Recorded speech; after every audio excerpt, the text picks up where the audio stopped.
अब देखो सतगुरु ने कितनी गजब, कितनी अच्छी लीला की है। कहते हैं गृहस्थी पार नहीं हो सकते, फिर गृहस्थी क्यों डले ढोआ भाई? जब पार ही नहीं हो सकते फिर क्यों भक्ति करते फिरें?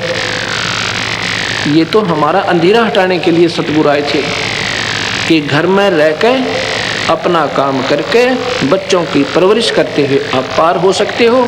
केवल एक नाम आश्रय और पूरे संत का नाम ले लो। तो जी हम तो ऐसे नहीं कर सकते, फिर आप उसकी उस संत से चाहते क्या हो? जब वो स्वयं ही साधक है, वो साधना कर रहा है, इनकम्प्लीट है वो। अरे जो साधना वो कर रहा तुम नहीं कर सकते कि नहीं जी? फिर तुम तो फेल।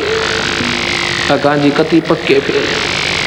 फिर अब तू सोच भाई, अगर वो नाम तुम्हें दे भी रखा 3 लोक का जन्म और मरण और 84 का, भाई ये गीता पढ़ के देखो, उसमें कह रखा अर्जुन तेरे मेरे असंख्यों जन्म हो लिए। और ये भी नहीं है कि हम आगे ना होंगे और पहले नहीं थे, अर्थात जन्म मरण मिटे नहीं। और सतगुरु कहते मैं 1 मिनट में मिटूँ भाई जन्म मरण को, मेरी शरण में आ जा, कभी जन्म नहीं होगा, सतलोक ले चलूँगा। और पूरा नाम जप विधिवत रहे, मेरी साधना कर। तो वीर सिंह जियों ने चरण पकड़ के और नाम ले लिया, भाग जग गए उनके। अब नाम ले लिया, सतगुरु ने प्रथम स्टेज का नाम दिया। 3 स्थिति में सतगुरु नाम को पूरा करते थे। पहली स्थिति है पहली का कायदा नर्सरी, जो 3 लोक की भक्ति है ना, सही श्रेष्ठ अकॉर्डिंग टू द शास्त्रों के अनुकूल वो कराई जाती है। क्योंकि 3 लोक के साधकों ने, संतों ने यह भी पूरी नहीं करवा रखी आपकी पढ़ाई। उसके बाद सतनाम देते थे सतगुरु, ये भी देख लेते थे ये कितना रुकेगा तेरे आपके वचनों पे। उसके बाद सतनाम दिया करते थे। जो मैं आपको पहला नाम देता हूँ ये हमारा मूल मंत्र नहीं है, ये तो फर्स्ट एड है। उसके बाद सतनाम दूंगा दोबारा, जब यहाँ कभी सतगुरु की कृपा होगी आएंगे। ये 4 महीने आपने ये अवश्य जाप करना होगा। उसके बाद आपको दूसरा सतनाम दिया जाएगा। सतनाम के बाद फिर सारनाम दिया जाता है जब ये जीव मुक्त होगा। अब यहाँ कई बातें होती हैं। कबीर साहब धर्मदास को सीधे मिले थे, उनको नाम भी दिया था और आगे नाम देने के लिए आदेश भी दिया था। उन्होंने क्या नाम दिया था उनको, ये पूरा प्रमाण है। और साथ में ये कहा था कि जिसके पास सार शब्द नहीं है धिक्कार है उसका जीवन। सतनाम तो है ही, लेकिन जिसके पास सार शब्द नहीं है उसका जीवन व्यर्थ है, वो साधक पार नहीं हो सकता। अब यही तो समस्या है कि ना तो हम सतगुरु के शास्त्र से परिचित, किसी ने कान पकड़ रखा, किसी ने टांग पकड़ रखी है। एक समय कहते हैं 5 अंधे थे, वो कहने लगे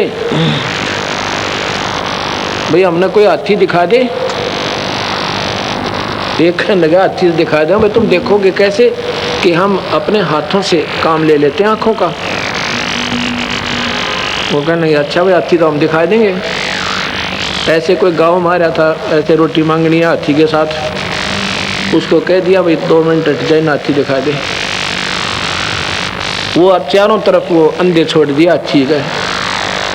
अपनी अपनी अनुभूति करने लगे, अपना अपना एक्सपीरियंस उन्होंने देखा कि एक ने तो पैर मिल गए, उन पैरों को नीचे से ऊपर तक खूब अच्छी तरह निरीक्षण करता है। एक का काना का हाथ लग गया, वो कानों के ऊपर से खूब अच्छी तरह उनको देख रहा है। कोई पूछे तो बता दूंगा कैसा होता हाथी। एक पूछड़ को, एक सूंड को और एक पेट पर का हाथ फेरा। 5 आगे देख कर रास्ते में पूछा कहाँ गए थे सूरदास, कि हाथी देख कर आए हैं भाई। तुमने हाथी देखा कैसे भाई? अगर देखा क्यों, हम बता दे पूरा पूरा। अगर बता होता है, एक कहता है हाथी होता है थंब जैसा, थंब खंबा नहीं होता, क्योंकि उसने पैरों का निरीक्षण कर रखा था। वो कहता हाथी थंब जैसा होता है। पिलर, अनप्लस्टर्ड पिलर हो है ना, जो बोला ऐसा होता है। एक बोला ये झूठ बोलता है। हाथी होता है पाइप के सा, वो सूंड पर के हाथ फेर जाता। तीसरा कहता नहीं नहीं, हाथी होता सूप जैसा, सूप माने छाछ, वो कानों के ऊपर से पूरी निरीक्षण कर रहा था। तीसरा चौथा कहता है ये तीनों झूठ बोले हैं। हाथी होता है पटे जैसा, वो पूछड़ पकड़ रहा था, पूछ के दूम पर क्या हाथ फेर रखा था, एक्सपीरियंस कर रखा था। तीसरा कहता नहीं नहीं, हाथी होता है दीवार जैसा, कच्ची भींत हो ना, प्लास्टर मड प्लास्टर कर रखा हो, मिट्टी की लिपाई कर रखी हो, वो पेट पर हाथ फेर रहा था। वो पांचों लड़े आपस में। तो उस आँखें वाले ने बताया, भाई आंखों वाले ने कहा ये तो these are the parts of the elephant, ये तो हाथी के हिस्से हैं जिन्हें तुम हाथी मान रहे हो। इन सब को मिला के हाथी, और वो जो उसकी सही स्थान वो तुमने देखा ना, जो